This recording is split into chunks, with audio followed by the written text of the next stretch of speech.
Hey guys, it's Jamie here. It's Thursday, the 16th of July. This is part of my read Bust a Slump Athon Readathon hosted by Jenna Reads.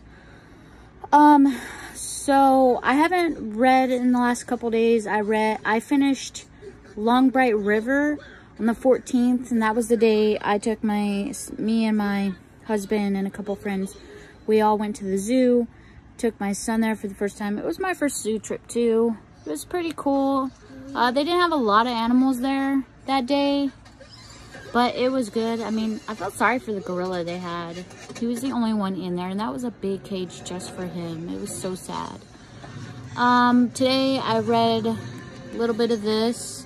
So far, what this is about is this a guy named Ruben. He is a writer for a big news company in New York, or San Francisco. Sorry, it's based in San Francisco. And he goes to this mansion inside the woods at this place called Nedick Point. And he's there and he's writing this piece for this woman because her uncle who owned the property vanished. And he hasn't showed up at all, so she wants to sell the property, but she wants Ruben to write a piece on it because she loves his work. So he goes down there, he's falling in love with the property himself, and he wants to buy it, but he's contemplating if he should buy it because his mom and his girlfriend and his dad, he doesn't know what they're going to think about it. Then one thing leads to another. He's talking more and more to this girl who owns the house. And one thing leads to another, and they end up having sex and everything. And that night that they do it and everything, her deranged two brothers, or druggies and everything, decide to break into the house to steal some stuff for their drugs, and then end up killing her. And this dog comes to protect him, which turns out to not be a dog, turns out to be a wolf or a werewolf, whatever you want to call it. I think it's a werewolf. Bites him, and then in the hospital he does this miraculous freaking recovery and everything. And like a few days later, he turns into a werewolf himself. The transformation is like, it sounds horrendous, but he does it. And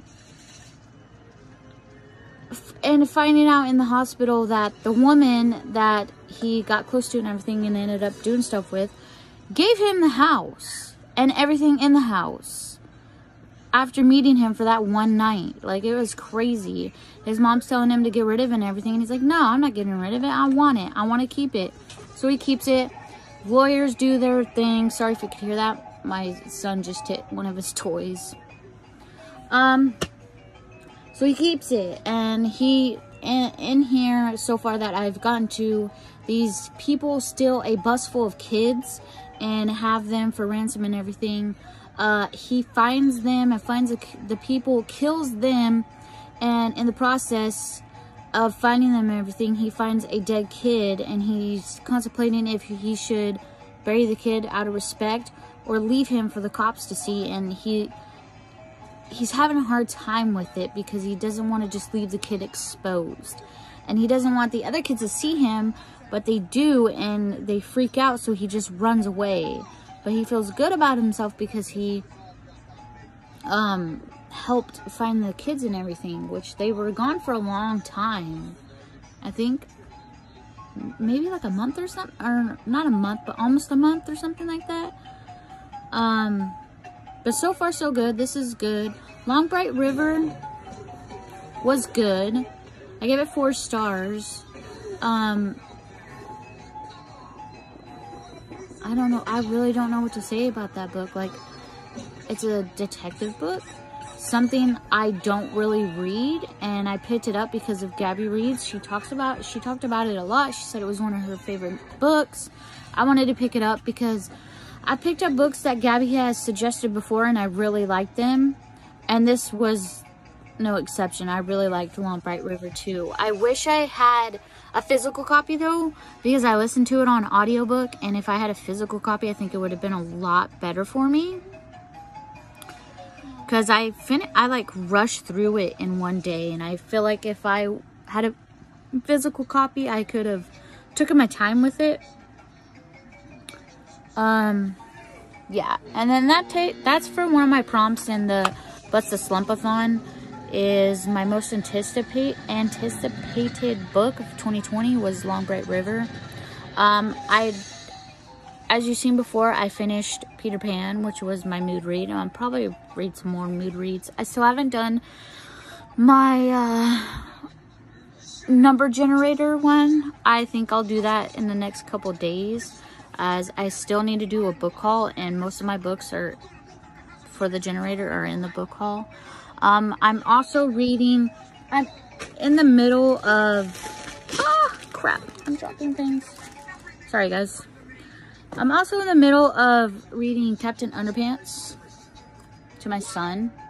Like, we're right here, so it's almost done.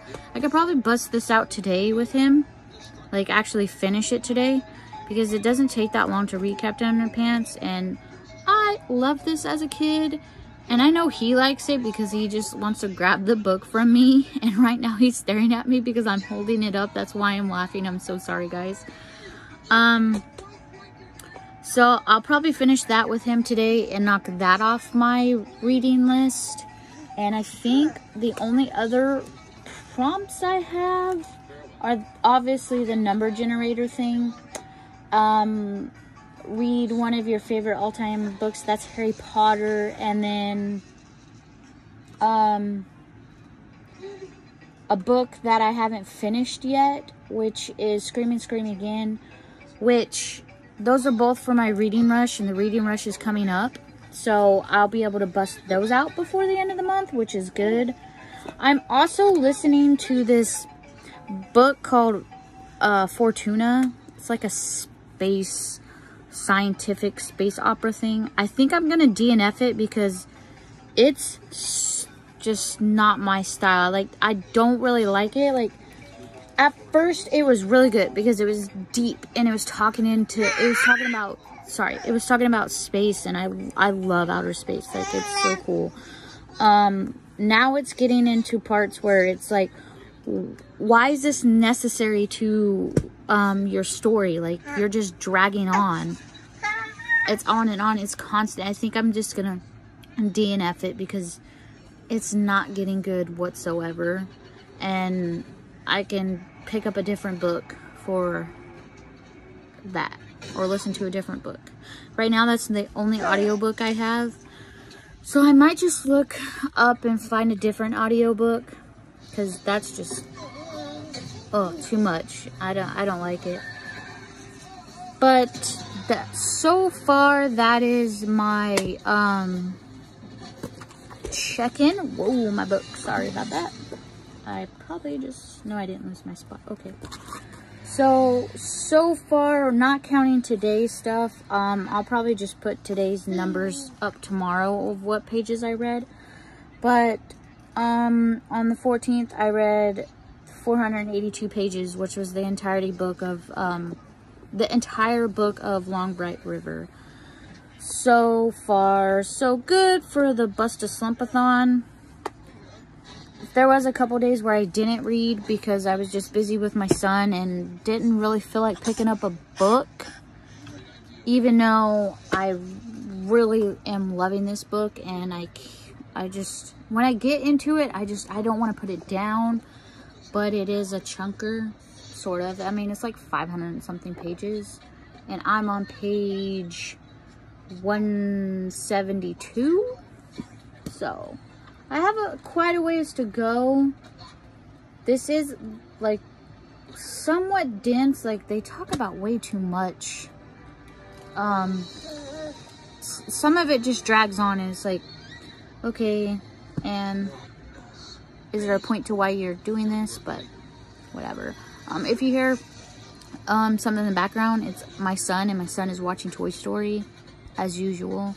But I'm gonna get off here, and I'm going to finish Captain Underpants with him, and I'm gonna put in my reading journal that I finished it, which is right here, my reading journal.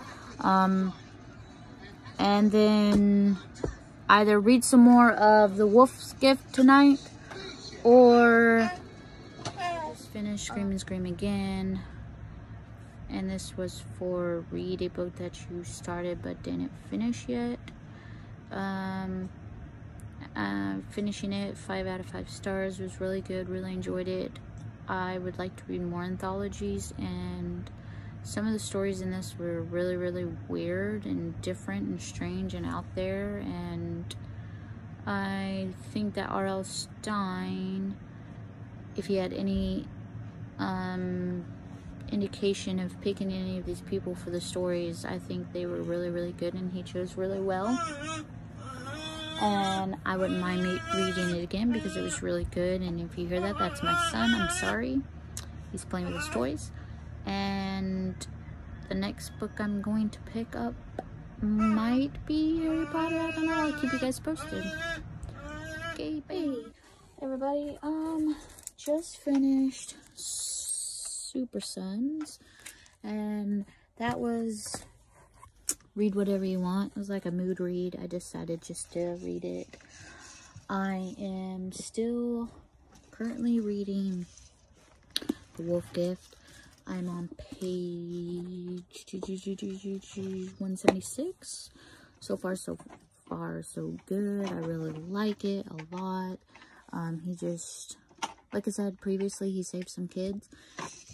Now he transformed in the rain and everything, and he was like being poetic about it and everything, and he just tore apart a bobcat. I do believe that's what it was. It's really good. Getting back to Super Sons. Super Sons was amazing. First time reading it, it was Super Sons Rebirth. Really loved it. Like, oh, and the art, just the art in it was so beautiful and amazing and colorful, and wow, like I really liked it a lot. I love the storyline inside of it too. I don't remember my total page, but I will put it at the bottom of the screen and inside the description, the total pages I've done so far. And yeah, I haven't been reading that much for the Bust a Slumpathon.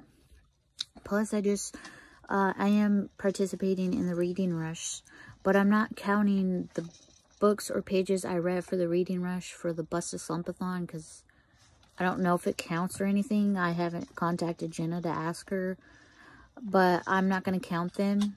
So yeah, there's I got two reading vlogs going up soon. So there's going to be a lot posted on my channel. Sorry for the bombarding of it, but alright. That's all I got for now. My next read, I know it's still going to be The Wolf's Gift, but I'm going to be starting Harry Potter soon, and that's for the prompt.